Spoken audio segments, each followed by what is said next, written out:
A wise man told me we are never given a dream without being given the power to make it true. You'll have to work for it, though. I'm Ron Schneider.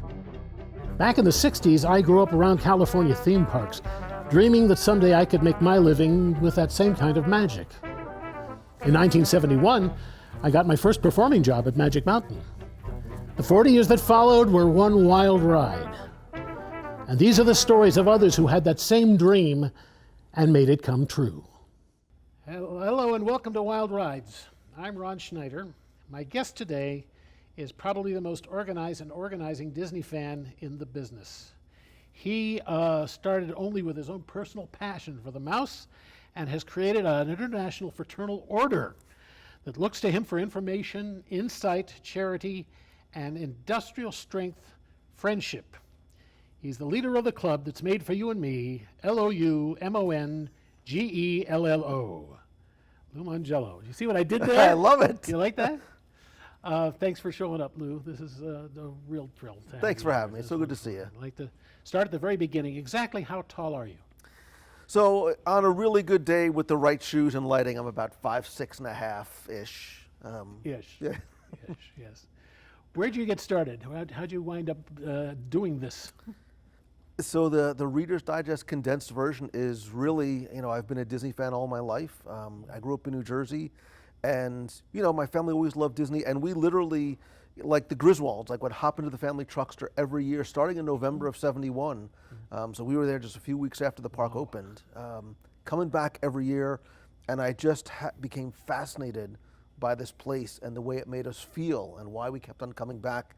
And I read and I learned everything I could about it, never imagining it would end up being, not just my passion, but my profession. Yeah. You were a lawyer. I was. Don't hold that against me. I swear I'm a good guy.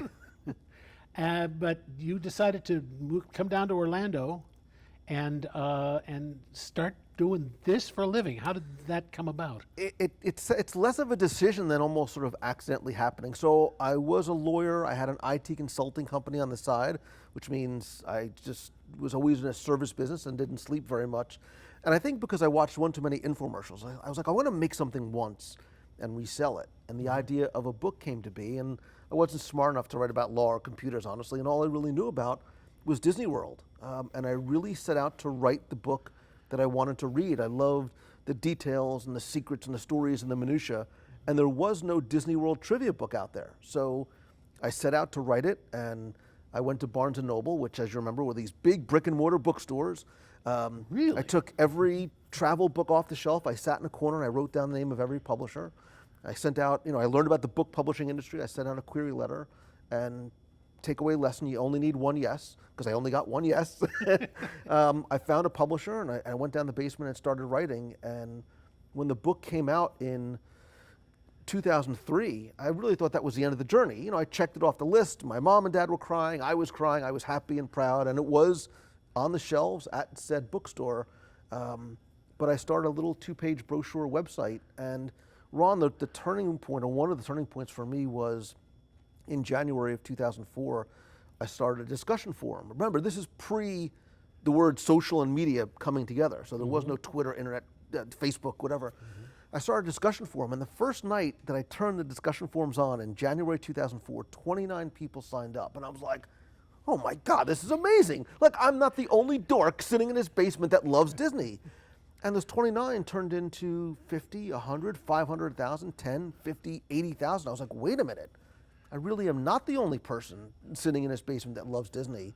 And it just sort of grew from there. I started writing articles, which is what we called blog posts back then.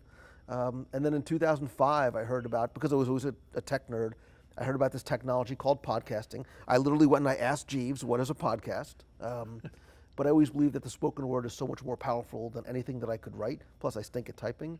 And I started podcasting 2005. And long story longer, about 2007, I took the leap of faith, and I left the practice and sold my business and sold my house and brought money to my closing, not the way it's supposed to happen. And I took a huge leap of faith and came down to see if I can turn this thing into a business. That's amazing. I've got my first computer I signed on for the first time when I was in 1993, found Rec Arts Disney Parks. and started hanging around there. And I went on the Prodigy Classic and found a community called Disnoids. And we started doing online chats, group chats. Everybody had a false identity, and we would do masquerade parties. Everybody would change their ID name, and we had to figure out who everybody was. And we did online trivia, and it was found this wonderful community of people all over the country. And but then, like you said, it started to take off in the early 2000s, and now everybody has got a site. Everybody's got a blog. Everybody's got a podcast. And you have really risen to the top of the form with the scale and complexity of what you do. You have the podcast. You had been doing weekly meetings.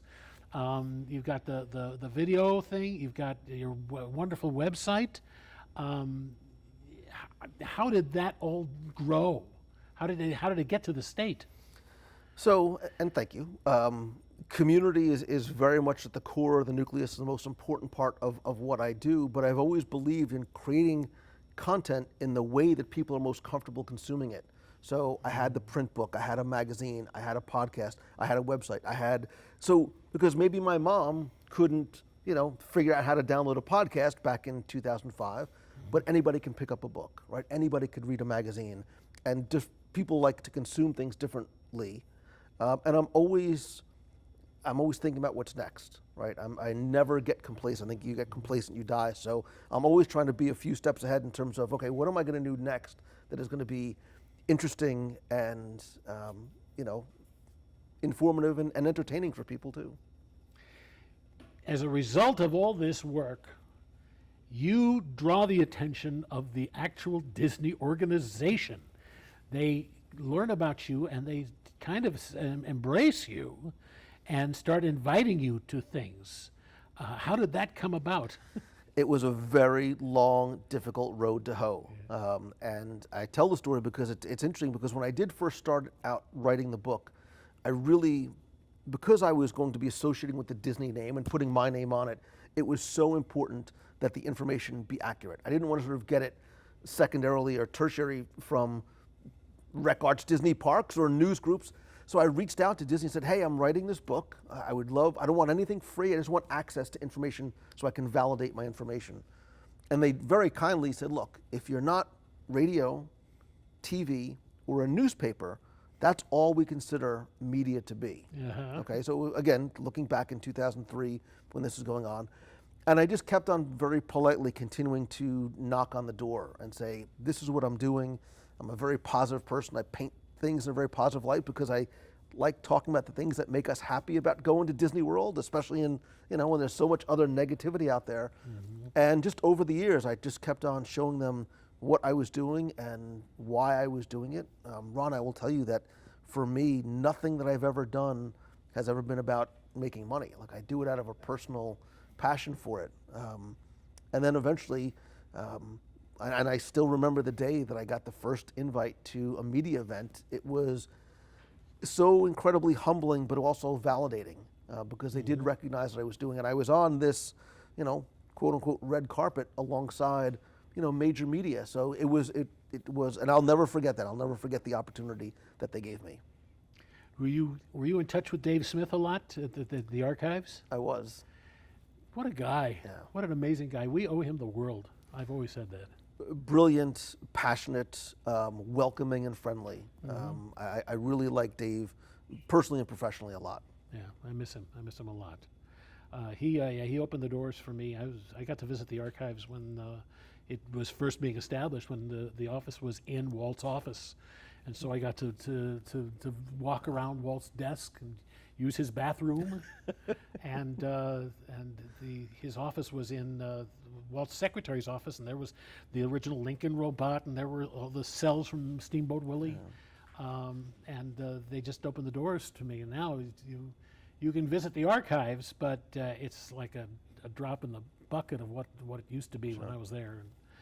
And we are just very blessed with him and with what the archives have done for us ever since. You branched out into doing booking tours with people. You did the cruises, and all of your work for Give Kids the World, which has just been a blessing. Talk about your connection with them if you can. So, since I first started writing my first book, my dad had gotten sick. My dad had gotten cancer, and we still lived in New Jersey. And every day for months, we drove into Sloan Kettering for treatment. And I would walk by the pediatric cancer ward, and I was really moved because I'd be sitting there waiting for my dad, and I was literally writing. I was just, brain dumping my first trivia book, and I said, I want to help these kids somehow. And I realized that raising money or donating to research is wonderful, but they would never probably see the benefit of that. I said, I want to do something for these kids right away. So I made a decision right off the bat that I would take a portion of the proceeds from the sales of my trivia book and give it to a wish granting organization. So we're partnered with Make-A-Wish Foundation of America. And never, Ron, would I have guessed, again, going to the importance of community, how the community would rally around that. So it wasn't just me making donations, but we started, I ran my first and only half marathon in Walt Disney World in 2008, and this running team formed around that. Now I just cheer. And give, I used to give sweaty hugs. Now it's socially distant high fives, but we have, almost 700 runners from around the world that raise money for Make-A-Wish. We do online auctions. I continue to take portions of the proceeds of anything that I raise for that. And timing being everything, my mom just passed last week. And unbeknownst to me, a friend of mine in the community, my friend Lisa Denoto Glassner, reached out to Make-A-Wish and said, look, I want to do something for Lou and his mom. I know how important it is to him. And behind the scenes, I didn't find out until she revealed it to me on my live show the other night, that she and the community have come together, and in 5 days, they had hoped to raise $10,000. They didn't. They raised $40,000 to sponsor the wishes of 4 kids. I was on the site this morning. Yeah. You talk about community and friendship and family, which is always how I looked at the community. Ron, I don't like the word fan. I won't use the word fan at all because I don't treat people that way. I don't want them to feel that way. This is the absolute testament to that. Yeah. How do you write a trivia book? How do you come up with the questions? So I really used to have all of this useless knowledge just sort of rolling around my head because, again, driving back and forth to Disney World, anytime we would go, do you remember it was a big square black book, very, very thin, sort of about the story of Walt Disney World. Ron, I read it back and forth in the car over and over again and I would talk to anybody that I could. So I always wanted to learn as much as I could. And I literally, when I had the idea, and I sat down and I just started brain dumping what I knew. And then I was just flying back and forth from New Jersey to Florida on research trips, because that's really what they were, because I wanted to make sure everything that I was doing was accurate, which is eventually why I moved, because flying back and forth twice a month or once a month is not only time consuming but expensive too. So again, because not just my name is on it, but the Disney name is on it, accuracy is incredibly important. Plus, if you don't, all those people from those online news groups and discussion groups like, no, it was 1974, not 1973. So they'll kill you. They will kill you. When I was doing the online trivia with Disnoids, I had a show that was on every other Sunday, and I would tell the people at the end of one show, I'd say, we're going to be back in 2 weeks, and the subject is going to be Mary Poppins. So get out your VHS and study up. So we'd come back the next week. I would do a full hour of just general trivia questions, but then the second hour would be just Mary Poppins questions, and I could ask anything. I could get so detailed, and all these people had been spending the 2 weeks studying the film. It was the most rewarding, wonderful thing. Now, the flip side of this, you'll appreciate this, there was a kid in our group who wanted to start a trivia show. More than anything in the world, he wanted to start a trivia show. And so all of us encouraged him. Yeah, we all showed up. We all got online. And his first question was, what was the color of the feather that Dumbo held when he thought he could fly? Do you know the answer to that? Of course I do, but I really would rather hear it from you. Just red, green, Of course it was blue. black. Of course it was black. They were blackbirds, right. So everybody in the team group, everybody posted black, black, black, black, black. He says, no, it was brown. And I said, I'm sorry, what? He says, it's brown. They were blackbirds. How could the feather be brown? He said, well, in the book that I'm looking at, the feather was brown. I said, it probably is, because whoever printed the book didn't know it was supposed to be black. But the feather was black, even though you think it was brown. And this is the problem with doing trivia, as you know, that you've got to be accurate. I will never forget one of the very first book signings I ever did was down here. I flew down. It was a little sort of Disney convention in some gym or something somewhere. I had my little table. I was so happy and so proud. I had my little trivia book. And I couldn't believe that there was this little line of people like waiting for me to sign the book. It still to this day, unless somebody wanted me to sign a check, I have no idea why they wanted my signature on something. But I see like 3 people down this line, there's this dude patiently waiting there, and he's got the book. And I see out of the book, there's all these little yellow sticky notes all the way around the book. And I'm sweating because he's getting closer and closer. And he finally comes up, and I was like, wow, you have the book. Thank you so much. I really appreciate it. He goes, I just want to let you know, I have some problems with some of the things that you've got here. And he opens it up, and he starts going through, and I went, you're 100% right. He's like, no, let me, I said, you're 100% right. I said, I'm human, I make mistakes. I wrote this book a year ago because the time it goes through the publishing process, a lot of things can change.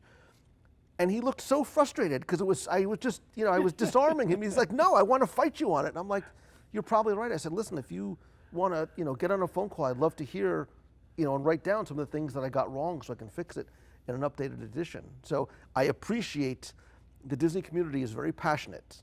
They are charged with emotions. So I wanted it to be something that was, not confrontational, but something that was helpful.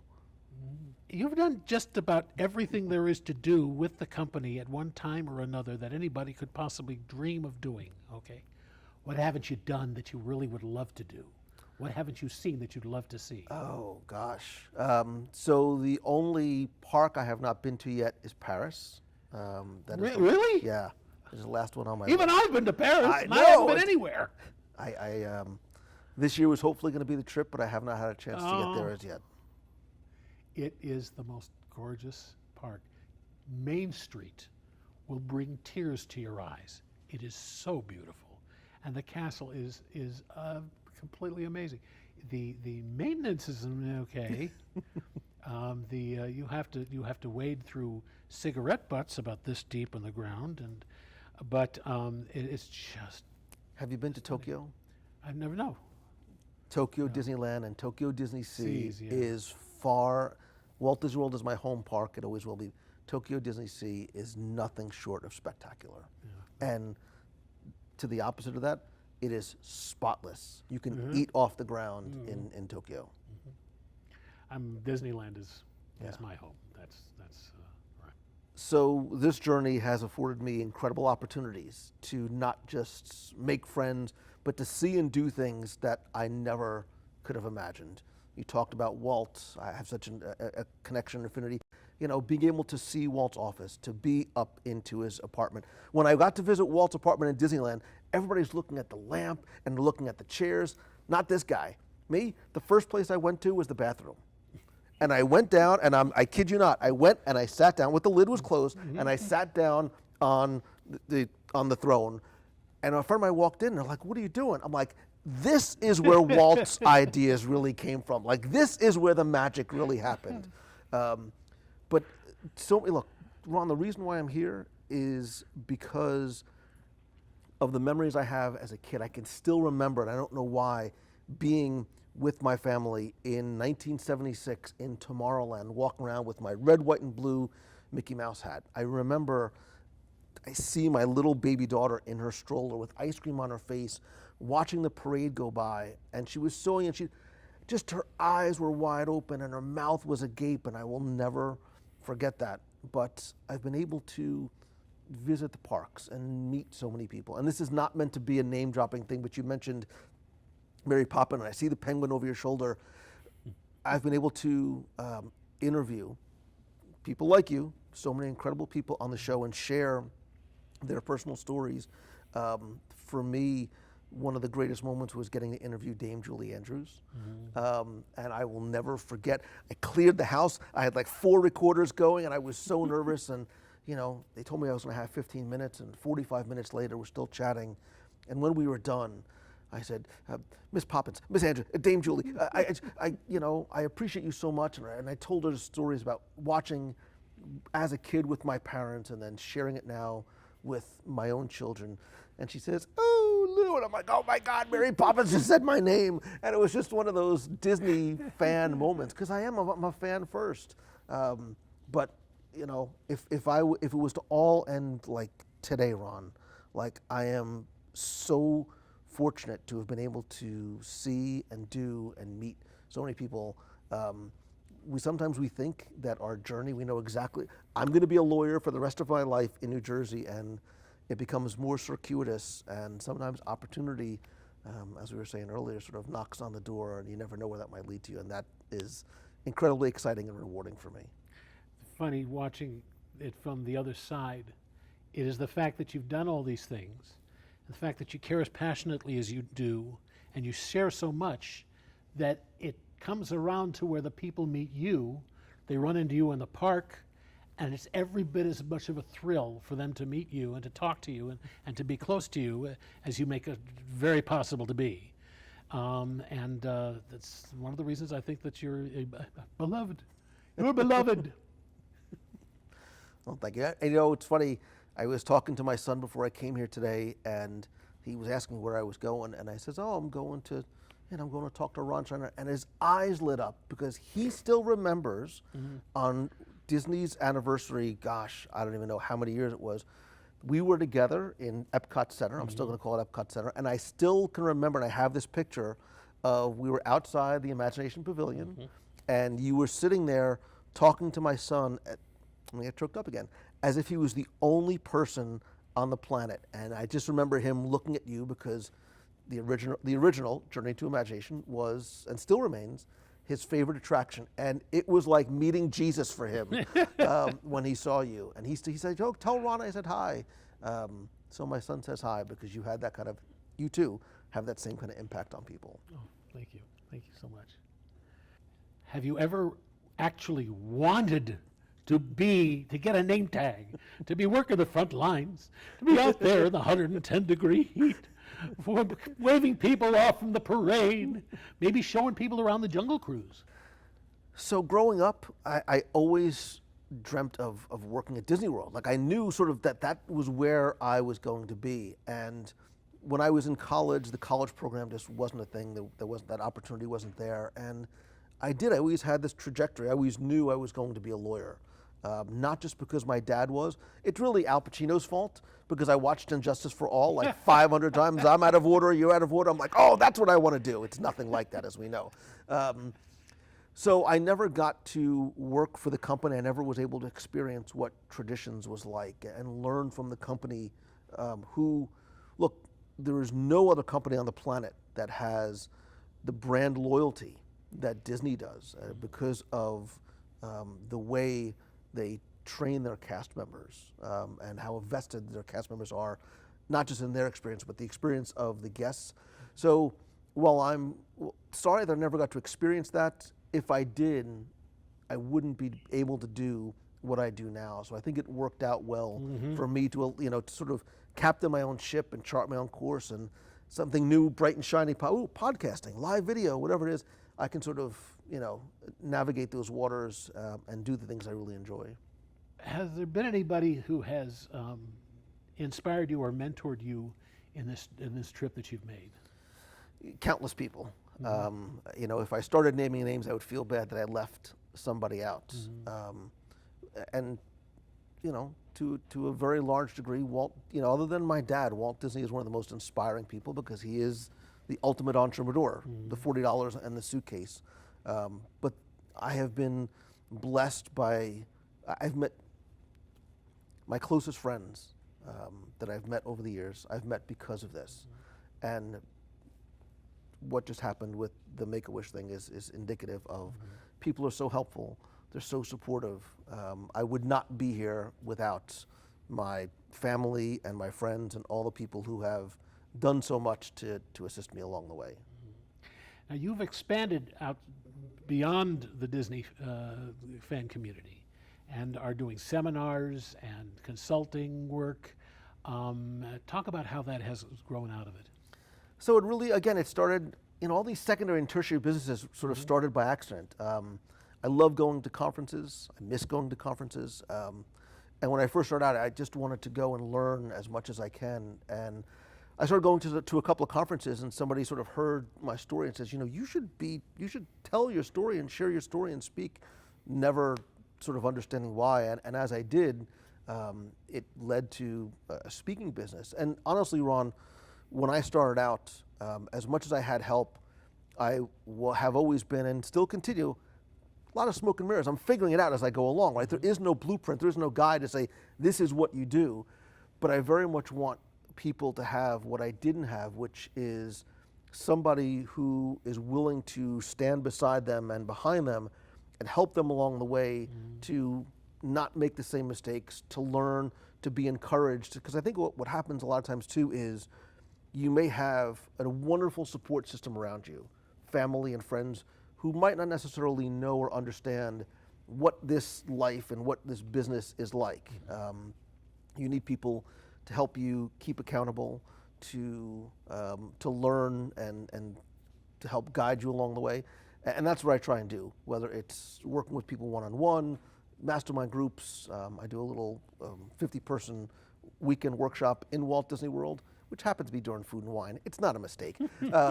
Because I want to help people, because I firmly believe, now more than ever, that you should not have to get up and be like, I hate my job, I hate going to work, but I can't wait to go home and work on X.